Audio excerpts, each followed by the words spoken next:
podcast. Here we go. Hello, hello, around the block and around the world. This is where we discuss, debate, and deliberate all things diabetes.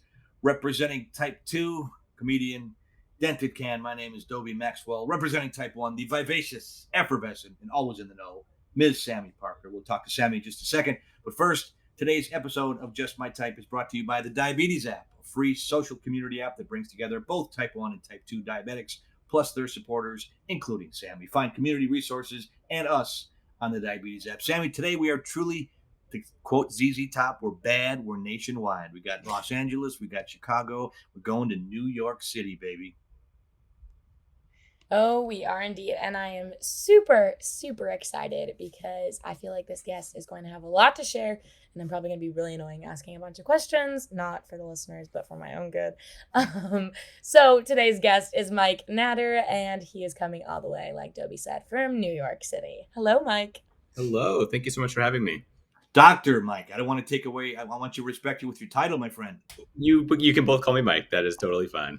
Okay, we just want to throw out thanks for joining us. We really appreciate it because we are going to poke at you because so many people with diabetes don't get a chance to talk to an endocrinologist, which is what you are. That's correct. Yes. So I have a question for you. Can you kind of like give a little background so the listeners know kind of what in terms of who I am or what an endocrinologist is? Yes, what you do, where you went to school, when you became an endo. All right. Let's. So I'll do the origin story, but yeah, cut me off because this might get a little bit long and windy. But I'm no, we love it. Born and raised in New York City, the Upper West Side, for those of you that are familiar with the city. And I actually grew up much more of an art kid than a medicine science kid. I still consider myself an artist, and so I was drawing my whole life. And then 2 weeks after my 9th birthday in the mid 90s, I got real sick.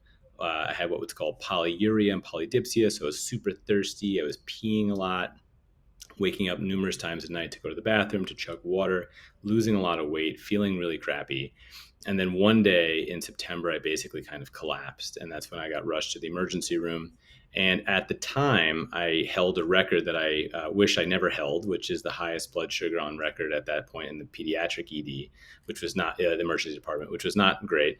What was the number? We always ask our, if you don't mind. Yeah, it's up there. I was not conscious for this. So this was told to me kind of in general terms that it was in the 1600s. Holy Christmas. Yeah, not great. But then that was kind of my introduction. And obviously I was in DKA or diabetic ketoacidosis at the time. So that was my introduction into the world of diabetes. And in the mid 90s, obviously the technology and the management and treatment options were very different. And so I'm very fortunate to see this kind of exponential rise in the way that we take care of ourselves now. I did not go to medical school initially. I went to art school. So I went to a place called Skidmore College in upstate New York, and I was doing a lot of figure drawing and just loving all the art stuff, but recognizing that I wasn't the best artist and trying to figure out what I really wanted to do. And I think I always wanted to go to med school. I thought I just wasn't either smart enough or good enough, or I was an art kid. Like, what am I, kidding anyone to go to medical school? And then I decided after undergrad that I would just give it a shot. And if I didn't get in, then at least I say I tried. No regrets, right? And I got very lucky, got into a medical school in Philly, and I was able to actually utilize a lot of my art skills. I was kind of drawing a lot of my notes and teaching myself. Yes, that helps with science so much. Don't you think so? I think so. Yeah. I'm in a master's program right now for exercise physiology, but like drawing out all the mechanisms or all the pathways, I'm like, okay, so this affects this opens this door. No, exactly. I feel like I'm coloring. That's exactly right. And that the way that you felt like you're kind of like dumbing it down, but I felt like I literally was translating these difficult physiologic terms and concepts into my own visual language, which a child could understand. Like, that was the whole idea, is to make it that simple. And then you really kind of understand it, and then you can retrieve it and utilize it. But that's exactly right. So that's kind of what I did. And then I went, the journey to becoming an endocrinologist means you do 4 years of medical school, you graduate med school, hopefully, and then you have your letters, you have your MD, but you actually know nothing. Like, you passed a lot of tests and you're super good. You don't know anything about being a doctor at all. And then you go into residency, and that's when you really learn doctoring. And residency is rough. So I had to go through what's called internal medicine residency, which was 3 years. I did that in New York City at NYU and Bellevue Hospital. And then you then further your training and become subspecialized to do endocrine. And that's called a fellowship. And that's another couple of years. And then when you want to just be retired and done after all that training, you can start your career. And that's what I just did very recently. Congratulations. It takes a lot of work and a lot of Congratulations. dedication. I mean, you joke about it stuff, and everybody thinks, oh, you're your doctor, you just lay back. The chicks come in, and your money piles up, and that could be true, but you earned every bit of it, buddy. I appreciate that. And unfortunately, it's not as true as people would assume. It never is. But here's the thing. I mean, as an artist, I mean, take it from me, I'm a performer. The word most associated with artist is starving. And there's a reason for that. So, Sami does dance, you do drawing, I do comedy. And still, you got something that you can fill out the long tax form. So kudos. Thank you. Thank you. I have a question. How did med school affect your blood sugars? It's a Good great question. A great question, and I presume we're gonna dive into this deeper, but it kind of gets to this idea of there are, the way I describe it, there are elements that are in our control, and there are elements or variables that are out of our control when we talk about diabetes and blood sugar. And things that we can control are how much insulin we take when we take our insulin, how many carbohydrates we eat when we eat them, how much exercise we do and the kind of exercise when we do it. But things like stress and other kind of structural things like certain schedules and that kind of stuff is really out of our control for the most part. And so, excuse me, in med school, the stress was enormous, but it was a very structured kind of approach. Like I knew when my classes were, I knew when my exams were. For the most part, you kind of knew when you were going to be rotating in the hospital. And so you kind of had to learn, how to deal with that at that time. And I didn't have, or it didn't exist yet, the closed loop hybrid pump systems. Mhm. And so I really had to be, consciously, thinking about my glucose and being Yeah. ahead of it. So my control was fine. Was it as good as it hmm could have been? No, like there were definitely some weeks, some months, some A1Cs that were not where I wanted them to be for sure. Oh yeah, I don't have a closed loop. I did for a while, and I did it. It was like 3 years ago now, 2 years ago. But it was really hard because I'm very active. So I was like, just for me right now, I knew like maybe I'd have a 5% better range, like time in range. But for my mental sanity, I knew just like it wasn't gonna work, and that was gonna outweigh having Yeah. that 5%. The end of the Um, your mental yeah. set not happy, then like what good? Like there has to be some kind of balance there. Now, here's a dumb question. You're a doctor, you know all the ins and outs and the tricks. Did you think of a way to cheat? Do you try to do that? It's like, well, what can I do? I don't mean just human nature. You want to say, can I give myself a break here? Is there a loophole that I can do? I don't know if cheat would be the right word. I mean, I think some people, I think there's two kind of responses to when you have a chronic condition that you deal with so regularly. One is to kind of run away from it and ignore it and like hide from it and not think about it. That's what And the other, I know, and it's a valid kind of human response. Mhm. And then the other is kind of the opposite, which is what I basically did. I said, like, I want to learn everything I can to understand this. And it was twofold because it was a selfish reason because I have this and I want to learn about it. But I also personally, I really enjoy people. I like interacting with people. I like helping people. And I think especially in medicine, there's such a lack of empathy in a lot of fields of medicine. And it's not always the doctor's fault because I think a lot of it has to do with the burnout that we go through and the amount of pressure that we're under. But I also recognize that it's so much easier to have that empathy when you know exactly what that patient is going through. And it Sure. changes the rapport quite a bit. So I think that was a big reason. And then in learning all these like things or whatever, it then gives me a little bit more, I think, insight into when my blood sugar is not acting the way I want it to. Yeah, because me and Dobie had an episode before, and we called it like dating your endo, because I'd gone through so many endocrinologists, and there's one endo, and I've probably told this now like twice, but he's a very reputable doctor in Southern California. I am not entirely sure how, because the patient care was just like not there. And I was like, oh my gosh, I would ask him like my hormones and what about this? And I'm getting weight gain. And it was just like, like, nope, nope. And I was like, oh my gosh, but he didn't have diabetes. And then I talked to somebody else or like a nurse that had diabetes, and she'd be like, okay, like I know it says by the book, but just, we know that doesn't work. And I'd be like, yes, thank you. Like, and so that's why it was so cool to me that you have it yourself and are an endocrinologist. Cause like If I was in New York City right now, I'd be coming to you next week if I could get it.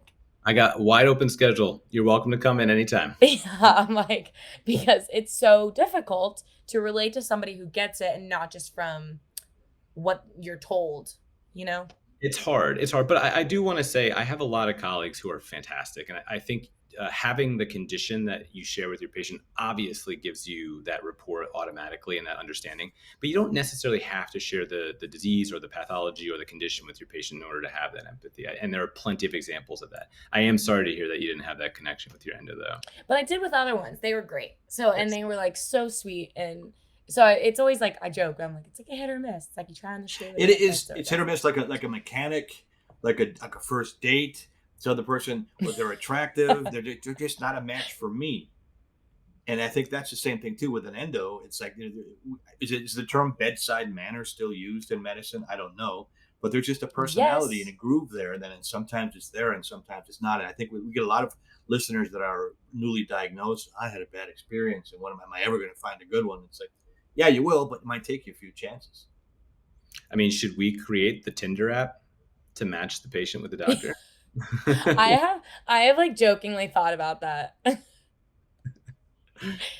No, really, it's like it's funny, but I'm also like, I'm serious. There might be something to it. So when you were your rotations, you said internal medicine, but like now as an endocrinologist, because I feel like a lot of people probably have this question, but what should the entire appointment include? So that's an excellent question, and I want to say that I think it's so individual. I don't Okay. think medicine, but specifically diabetes, is a Mhm. one size fits all. I think it's very different. Each visit's going to be different with each patient, and each subsequent visit's going to be different. I have a certain style, so I prefer. I do. I ask the medical secretary who books my appointments to make the first visit an hour. So when I meet someone, it's an hour visit. And that way it gives me plenty of time to answer any and all questions someone might have. I mean, if you're newly diagnosed, we can all remember that. We are basically asked to learn a massive textbook of medical physiology and become some kind of like PhD overnight. There's so many questions, there's so many nuances, there's so much technology and medication, there's so much to it. So I don't think it's fair to walk into an endocrine visit and expect that all of that knowledge to be transferred over, and that's a process. So I try and plant the seeds first. That hour is basically to say, hey, this can suck, but we'll get through it together. Let's lay down the basics. Let's lay down what you definitely need to know, survival stuff, and then layer on top. And then most importantly, I have a belief and I have a system where I think that no matter who the patient is, how old they are, what their education background is, what their language is, whatever barrier there may be, I believe that there's a right for the patient to know and understand the pathophysiology of their condition. And so I like to draw things out, because when you draw pictures, you've demolished certain barriers. So language barriers are gone. Where I train primarily in Bellevue Hospital, it's the City Hospital of New York. A large percentage of my patients can speak English, and my Spanish is no bueno. I mean, it's a CSE. But when you draw, you break down that barrier, you create rapport, and you've also created an understanding that I think you've simplified things down. And we in the medical world have spent so many years learning effectively a language that and I do it all the time. I forget that certain words are not like vernacular for people. If someone comes in and I'm like, oh, you're diaphoretic or you're afebrile, and like, I think everyone understands these things. And then it took me a long time to realize that there's so many extra barriers that we're unconscious to. So I lay that down. I explain to them the pathophysiology. I explain to them the survival tips. And then I ask them what they're feeling, what their fears are, what their concerns are. And then I lay out the pathway for the subsequent visits. Real quick, here's a shout out to our partner Keto Brick. Keto Brick is a 1,000 calorie shelf stable meal replacement bar that anybody can use to streamline their nutritional needs. The brick can be portioned out into smaller amounts or consumed as an entire brick if you need all those calories. These bricks are great for athletes who demand the highest quality from nutrition, outdoors enthusiasts going off the grid, busy entrepreneurs rushing to meetings, and multitasking soccer moms simplifying their life. These bricks were made with the simple goal of optimizing one's nutrition in the most efficient manner possible. They are made by hand in small batches to ensure macronutrient accuracy and utmost quality. The bricks come in a variety of flavors, ranging from the original mocha cream, my personal favorite, to the crowd favorite chocolate peanut butter cup, which is good too. Head on over to ketobrick.com and use my code JMTKETO. That's JMTKETO to get one free keto brick with your first purchase of any bricks. So in terms of like even okay, I don't know because I've had a couple endocrinologists before that like checked my eyes or wanted me to get different blood panels for like my hormone levels or obviously like thyroid levels and all of that. But then I have other doctors who are like, oh no, you need to go to like someone else. So for you specifically, like, do you check all of those or okay? Got it. So yeah, so that's a good question. You want the nitty gritty. So there are what are called guidelines. The guidelines are typically when a group of very smart doctors look through the data, and we like to use data. So that's objective, empirical findings with lots of patients and over years and so on. And from there, they're distilled out what is the best evidence-based medicine we can practice for our patients. And so the data suggests that a type 1 diabetic and a type 2 diabetic should have, and I use the term diabetic, but I know that some folks prefer to be people with diabetes and Me and Dobie always have this combo because I'm like, yeah, I'm a diabetic. Like, yeah, it doesn't offend me either, but some people do. They'll call us on it. I want to make sure I also don't really care about it. Like I'm happy to identify as a diabetic, but just to make sure that it's inclusive. Is it diabetes or diabetes? We heard that too, and people go off. Diabetes, yeah. Oh my gosh, I'm like, it's diabetes, people. Yeah, no, it's hilarious the nuance that we get into. But so per the guidelines, once a year, you need a dilated retinal exam. And so what does that mean? That means that the pupil, which is basically the window into the back of the eye, needs to be dilated with drops where you can't see because the light's so sensitive. And that needs to be done by an eye specialist, an ophthalmologist. So as an endocrinologist, I trained for many years to be really good at what I do. One of the things that I was not trained to do is to look at the back of the eye. And so that should be done by a trained ophthalmologist once a year. Other things include, I like to get an A1C every 3 to 4 months on my patients. If someone is type 2 and extremely stable for many years on the same regimen that they're on, I could space it out to every 6 months if we agree to that. Other things, you mentioned thyroid levels. So type 1 diabetes is thought to be an autoimmune disease. Auto means self. Immune is your immune system. And so that means your own immune system, for reasons that we don't fully understand or have worked out yet, are attacking our own cells. And autoimmune diseases love to come in gangs, and they get lonely. So it's not uncommon to have type 1 diabetes, but to also have possibly develop a thyroid condition, an adrenal condition, a skin condition, which are also based in autoimmunity. So we do tend to check a TSH once a year. Or sooner, should you experience symptoms. If you came to me and you said that you're unexplainably gaining weight and your hair and skin are changing and your menstrual cycle is off, I'd say let's take a look at your TSH, even though you just had it done 6 months ago. Mine's been off for a while. I just want you to know that. Your thyroid? My menstrual cycle. Your menstrual cycle. Yeah. Something mine has been too, and I wasn't sure what it was. I was born without a uterus. I think I need to see somebody with that. No, it's true though, because even like they checked me for celiac right away, which I don't have, but they had checked it, and I'm very insulin resistant. I now have a plant-based diet because I basically did the mastering diabetes method, so oil-free, plant-based, and now like I'm not as strict on it because it's just not a way to be out and about always. But that for me cut my insulin in half from 26 units to 13. Now I'm at 11. Yeah, 11 or 12. Your dose is 11? My total dose is 12 right now, yeah. It's very low. Yeah, but it's so difficult because it's like I was so resistant, and they were like, well, your adrenal glands are basically like you have hyperactive adrenal glands, and so I got to deal with the very persistent high blood sugars. But it's so hard because like I didn't know that until I went, and they were like, oh, this is probably what's happening. I was like, why is this happening? I already have one thing. She's like, unfortunately, it's a domino effect. I was like, oh. We can't get a break. Wonderful. Yeah. Sure. One's not enough. I know. Well, Dobie's off insulin now. Congratulations. I was off it in about 90 days, and I thought the doctor was going to be angry with me. I said, hey, congratulations. It's good. I'm a stand-up comic touring. And I went back on the road and I thought, I'm cured. And it took me a while, but I lapsed right back into my old ways again. And I put on some weight and I didn't even think about it. And then I got the invitation to do the show with the lovely and talented Sami Parker. And I've been walking today as we record this. It's day 163 of walking 10,000 steps at least or more. I'm drinking more water. I haven't had an A1C in a while. I need to. We were just together in Los Angeles. I was going to prick my finger. I haven't pricked it in a while. But again, I think I represent millions of people that stick their head in the sand like an ostrich and don't pay attention to it. So I'll be the guinea pig. But Dobie's doing great now. Now, Dobie, you're walking so much. You eat so much healthier. I have changed my life literally in under 6 months. And that's not bragging. He's literally lost like 30 pounds. Yep, right? about 30 pounds I dropped. You should be really, really proud of that, because that's not easy to do. No. And I can tell you, I see, as you know, that the largest majority of people with diabetes are people with type 2 diabetes. It's a massive, massive epidemic in our country. And so the bulk of my patients are type 2.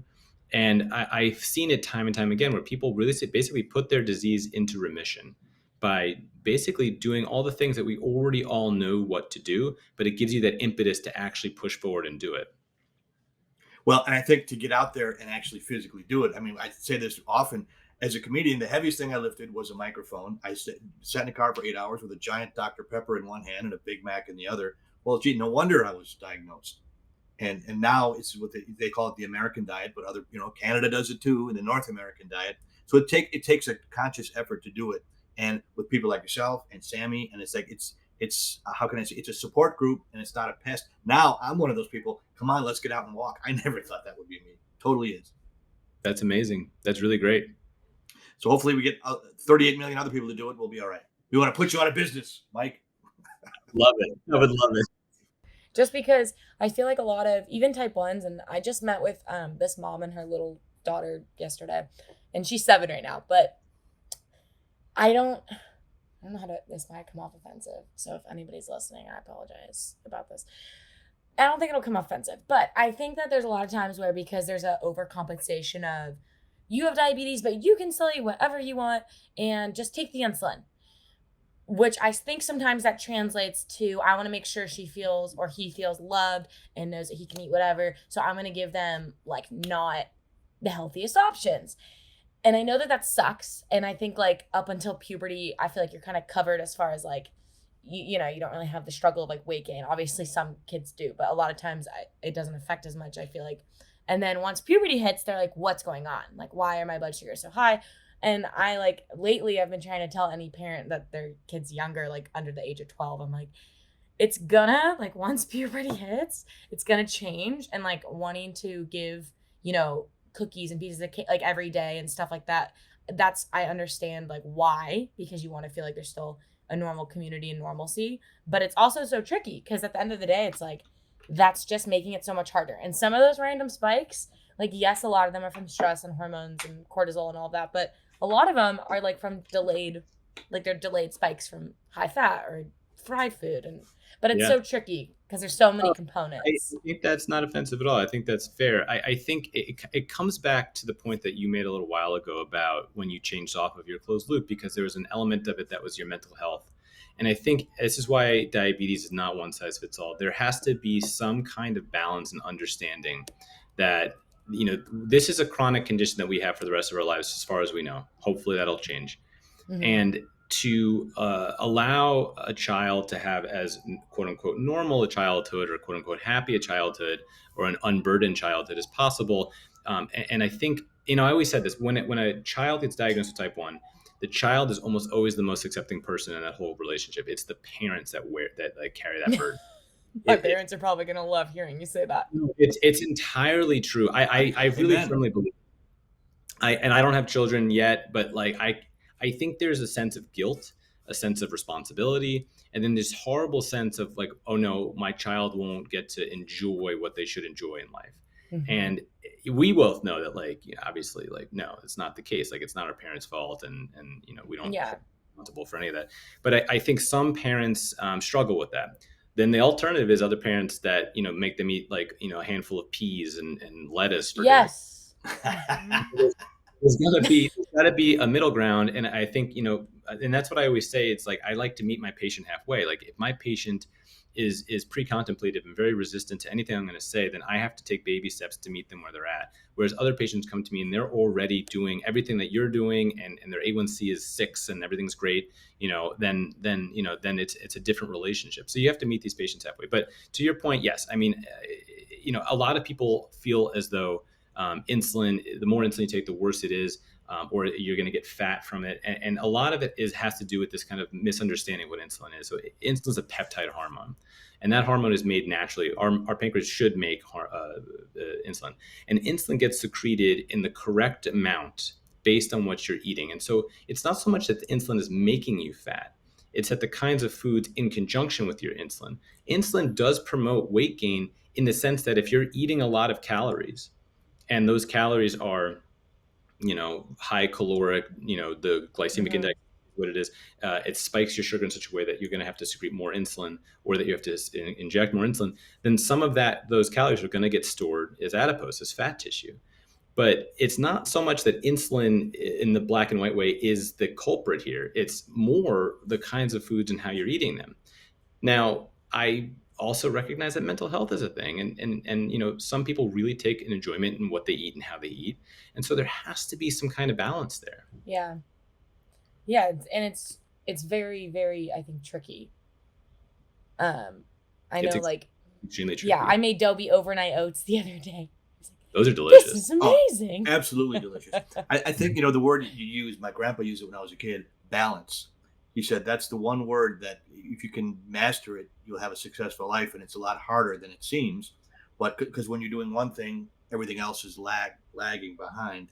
But that's the thing, balance is totally the key, especially for diabetes. We all have down days, and man, they could just be so low, especially without anybody. I don't know, was you, Mike, when anyone in your family have diabetes? Did you have a good support system when you were a kid? There's no diabetes in my family, but I have a fantastic family and group of friends, so I felt very, very supported growing up.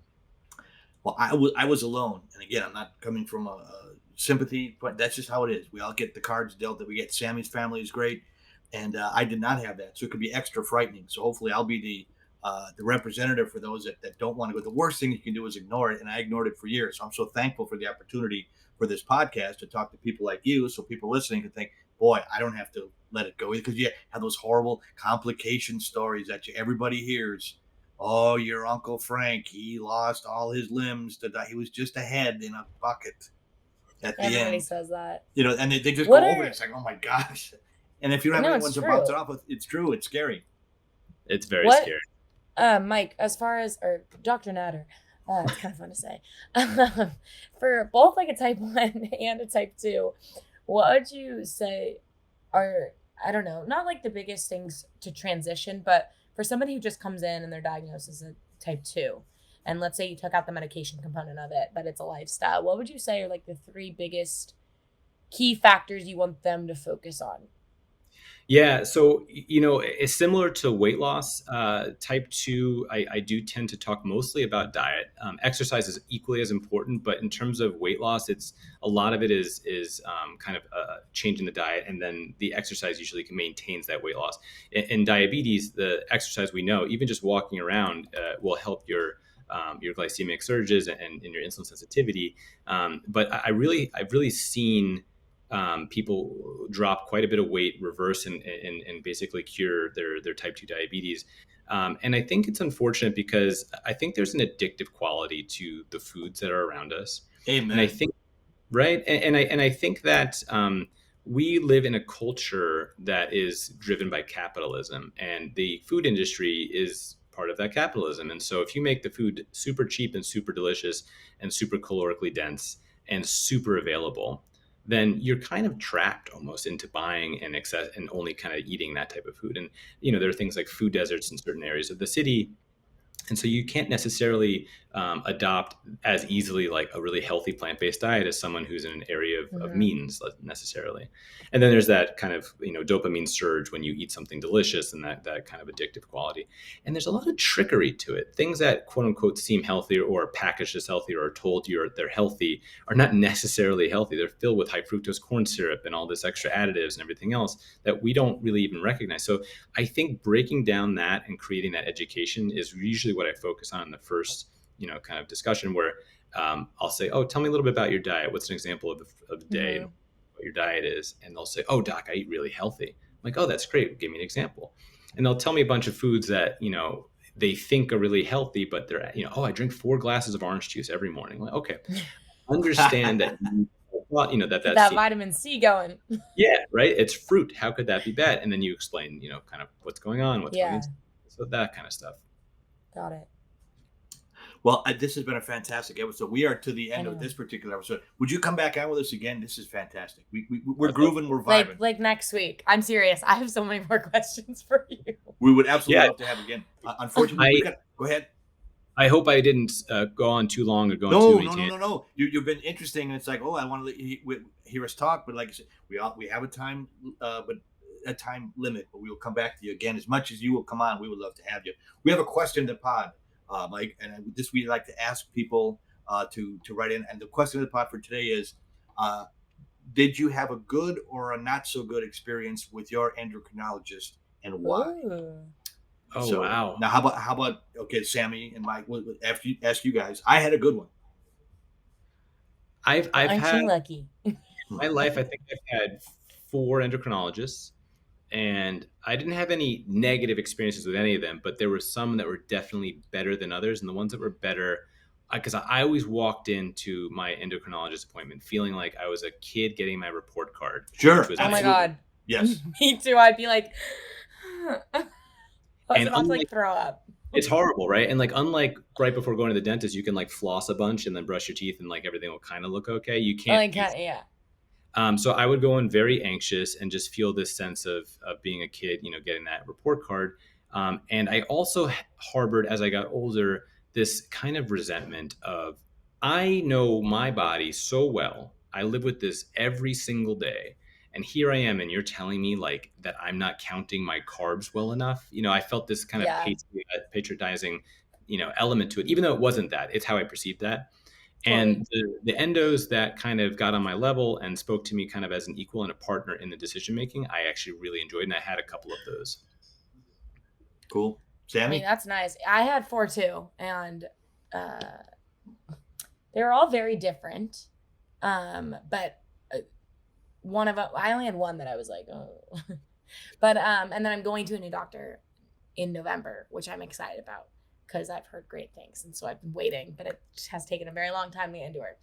But, so yeah, I don't know, kind of has ranged. It's varied, but we want to hear our listeners answer that question of the pod and how their experiences with their endocrinologist. And Mike, where can people find you on social media? And if they're in New York City and want an endocrinologist. Yeah. If you're in New York City and need an endocrinologist, feel free to look me up. I practice currently at NYU Langone. So I have 2 locations. Oh, nice. For type 1 diabetes, I typically see those folks on the East 41st Street and 2nd Avenue address. And then other types of endocrinopathies I see on 56th and Madison, very fancy. But my Madison. Yeah, so that's what it sounds like. Miss She. Okay, yeah, exactly. Yeah. And on Instagram, what is your... Yeah, so my Instagram handle is mike.natter, Natter, and I am on the Twitters at Mike_Natter, very original. Dobie, and then, says the Twitters. I know, I should say that too. Just because and the Twitters, yeah, exactly. Yeah, you got to tweet the deets, and I have a TikTok because I want to be like a cool kid. But I don't do any dances or anything on TikTok. I just kind of draw. You're like a ventriloquist with a talking pancreas? Basically, yeah, effectively that. It's Peter Pancreas. Hi, Mike. How are you? Basically, nailed it. Perfect. And then you can find us on Instagram, Twitter, TikTok at JustMyTypePod _ and Facebook at JustMyTypePod and a hashtag JustMyTypePod. But Mike, thank you so much for coming on. And we're going to have you come on literally in a week because this was great. And I have so many more questions, and I'm sure everybody else does too. So awesome. Thank you for having me. Absolutely. Thanks to Mike. We'll have him back on. Listen to some of our past episodes. We talk about a lot of things, diabetic related, diabetes related, type 1 or type 2. Thanks to our pod squad. Sami, we had a great episode today. Let's just put the sugar-free cherry on the healthy Sunday one more time. C'est la vie, baby.